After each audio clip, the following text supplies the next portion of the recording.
श्री सूत म्हणाले, 4 युगांचे 1 सहस्त्र युग संपल्यानंतर ब्राह्म नैमित्तिक लय होतो. कल्पाच्या शेवटी 100 वर्षापर्यंत अनावृष्टी होते.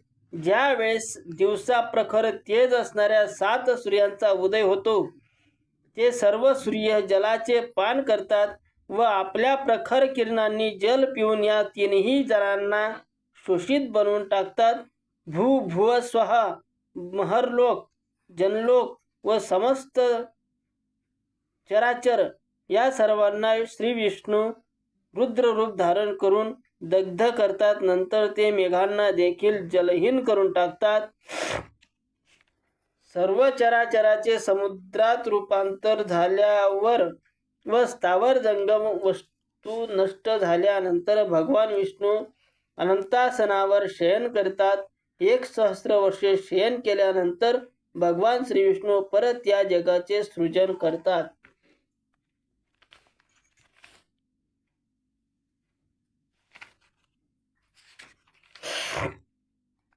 हे शौनका, आता मी तुला प्राकृतिक प्रलयासंबंधी सांगतो. 100 वर्षानंतर संपूर्ण जगाचा संहार करून शरीरात ब्राह्मणाचे रूप घेऊन योगबलाच्या आधारे श्रीहरी मुक्त होतात.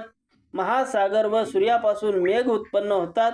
100 वर्षापर्यंत मेघ वर्षल्यामुळे अनरेणू पूर्ण केला जातो. जलामध्ये प्रवेश केल्याने दगतपतीचा अणु भिन्न होतो व ब्रह्मदेवाचे आयुष्य पूर्ण झाल्यानंतर तो निर्माण होतो व नंतर जलामध्ये लीन होतो. अशा प्रकारे या जगाची आधार स्वरूप भूमी जलामध्ये लय पावते. जल तेजात लीन होते.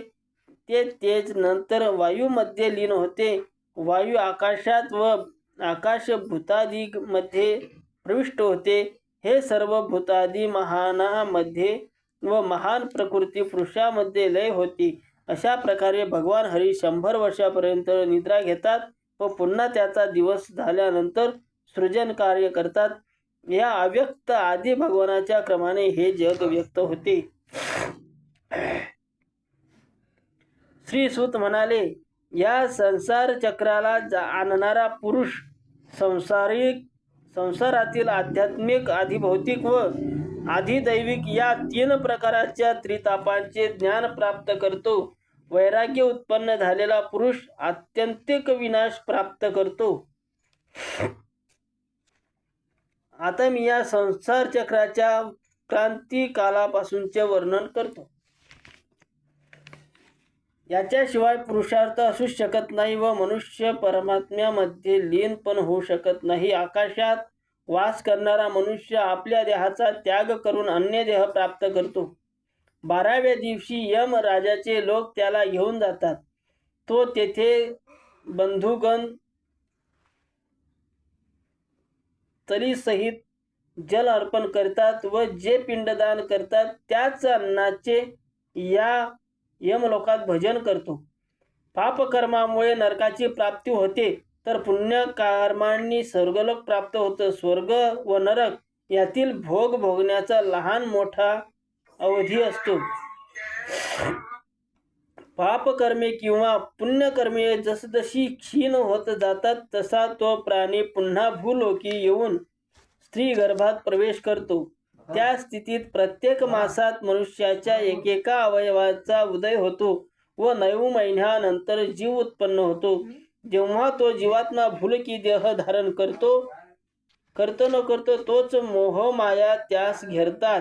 हा जीव जगात आल्यावर जो क्रमशः बाल्यावस्था, कुमारावस्था, तारुण्य व नंतर वृद्धत्व घेऊन मरण पावतो, अशा प्रकारे माणूस त्या धर्मास प्राप्त करतो. अशा प्रकारे जन्म मृत्यूचे हे चक्र घड्याळाच्या यंत्राप्रमाणे सतत चालू असते व या यंत्रात मनुष्य भ्रमण करीत राहतो. जन्मास यायचे, चांगले वाईट भोग भोगायचे, मरण प्राप्त करून परत जन्म घ्यायचा, असे हे चक्र आहे.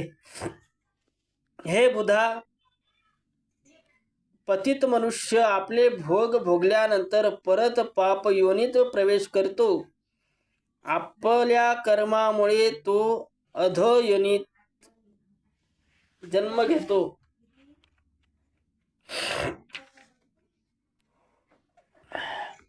याप्रमाणे जो आपल्या आईवडिलांना दुःखित करतो तो कासवाचा जन्म धारण करतो, तर जो गुरुचा अपमान अविश्वास करतो तो वानर योनी प्राप्त करतो. दुसऱ्याबद्दल असूया द्वेषबुद्धी ठेवणारा प्रथम नरकयातना भोगून राहिलेल्या कर्मफळे भोगण्यासाठी राक्षसाचा जन्म प्राप्त करतो. तसेच यज्ञ, दान व विवाहामध्ये जो बाधा उत्पन्न करतो तो कृमी जन्म धारण करतो, म्हणजे किड्याचा जन्म धारण करतो. जो मनुष्य प्रथम देवता, पितृगण व विद्वानांना अन्न समर्पण न करता आपणच ग्रहण करतो तो नरक यातना भोगल्यानंतर कावळ्याच्या योनी प्राप्त करतो.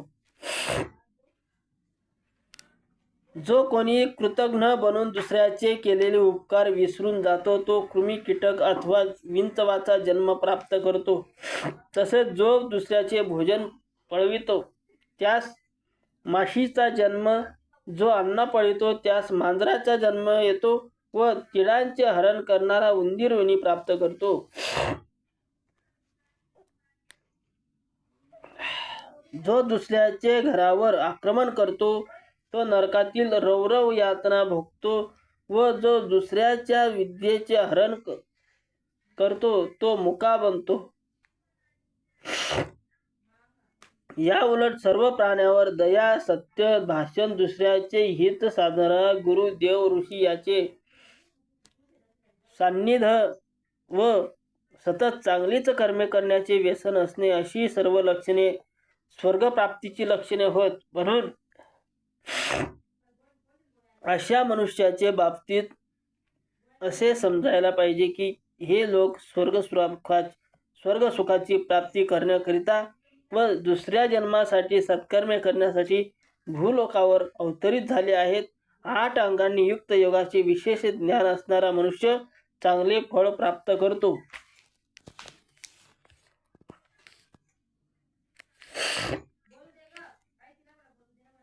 श्री सूत म्हणाले, आता मी महायोगाचे व त्याच्या उपांगाचे वर्णन करतो, जे भुक्ती व मुक्ती प्रदान करतात व संपूर्ण पापांचा नाश करतात. अशा योगाचे अनुपठन मी करतो, ते तू भक्तिपूर्वक श्रवण कर.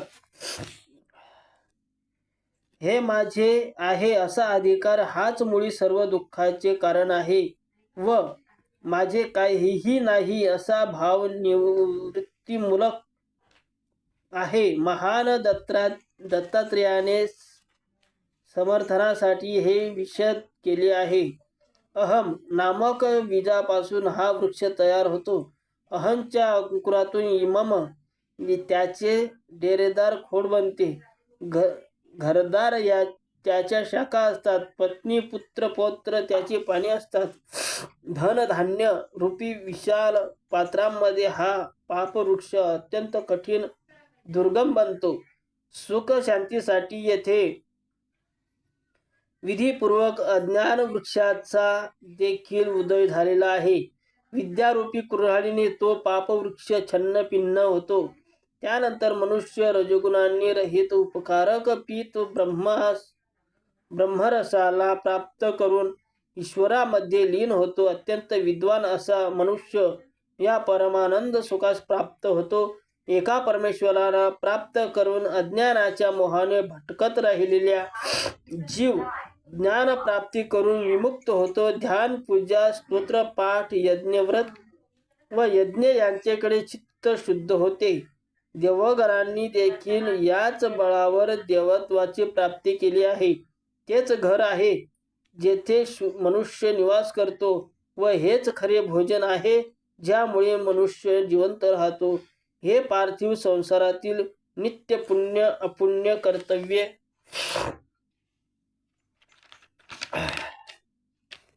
आहेत व ती कर्मे न केल्याने मनुष्याचा क्षय होतो.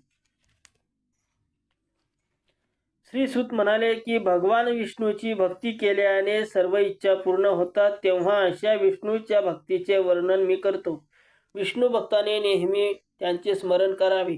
जो मनुष्य नम्रतेने वागतो तो देखील विष्णूचाच भक्त असतो. भगवान विष्णूच्या भक्तीचे 8 प्रकार आहेत व त्यामध्ये म्लेच्छ लोक सुद्धा भाग घेऊ शकतात. मी जी श्री जी व्यक्ती श्रीहरीला मी तुझाच आहे असे भक्तिभावाने बोलते तीच हरी नेहमी अभय देतात. संकटकाळी सुद्धा जो हरीचे स्मरण करतो व ज्याची चित्तवृत्ती विष्णूच्या पदापासून ढळत नाही त्यास अव्यभिचारिणी भक्ती म्हटले गेले आहे. व अशीच एक मात्र भक्ती आहे जी भक्तास मोक्षपद प्राप्त